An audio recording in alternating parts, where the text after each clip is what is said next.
Hey guys, for those of you who've been asking, Anpanman's weight is currently at 2.3 kilograms. So I'm still working on vegetarian videos. I've got another one coming up real soon. But I hope you guys had a chance to check out my interview with Torta-san from the Macrobiotic restaurant. It always really surprises a lot of vegetarians when they get to Japan and find out that there's meat used in almost everything. The restaurant I worked at had a veggie pizza with chicken in it. And oh, remember my okonomiyaki video? You can put as many vegetables as you want in okonomiyaki, but if you bought your okonomiyaki mix at a store, it's probably flavored with pork extract and fish stock. Most Japanese soups have fish stock in them. It's pretty intense. That whole conversation and discussion got me thinking about shokuseikatsu in general, which is shokuseikatsu is your daily eating life, or put more simply, your daily diet. And I was thinking specifically about the challenges of adapting to the shokuseikatsu of another country. Every once in a while I meet a Japanese person here who asks me if there's rice in America.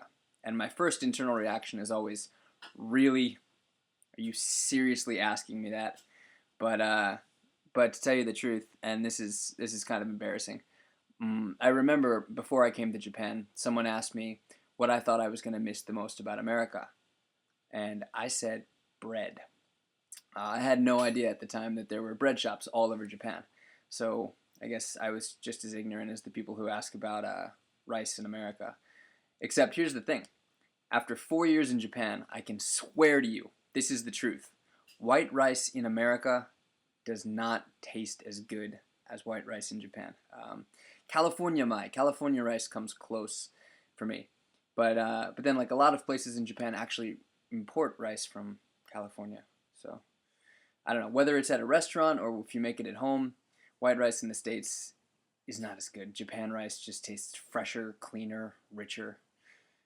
It's just better. And after 4 years in Japan, if you ask me what I miss most about America, besides my family, of course, it's bread. Yes, Japan has tons of bread shops, and they're awesome. I have a good number of friends who actually prefer Japanese bread shops to Western ones, but they are not the same thing. For one thing, the vast majority of bread here it's all the same texture. I stopped and I picked some up today to show you guys. Look, this is shokupan. Look how thick this is. Like, it's incredibly thick, and look how dense the crust is. It's not bad. But most of the bread you get here is going to be like this. It's going to be very, very soft and doughy in the middle. And the crust is going to be chewy. Right? It's chewy crust. I actually worked at a bakery in Japan, a bread shop in Japan for 3 months making this kind of stuff. And they have tons and tons of varieties of bread with stuff in it. Here, they've got like a cinnamon raisin. This one's got strawberry jam in it. Potato chili cheese bread. This is like a sausage on a stick wrapped in another very like soft, chewy bread. While it's all good, you're going to be really, really hard pressed to find like brown bread, whole grain bread, rye bread, pumpernickel bread, rustic loaf, ciabatta, bread with seeds and nuts in it. Did I say sourdough? No Cuban bread. They've got a lot of places will have baguettes. They're not very good. No like crispy, crunchy, crusty bread, which I love. There's no variety and texture in the bread. So, oh, and sandwiches. Sandwiches are limited. Not to mention they're going to be proportionally fucked up. This is like 90% bread. So, that's me. My question for you today that I wanted to ask is this.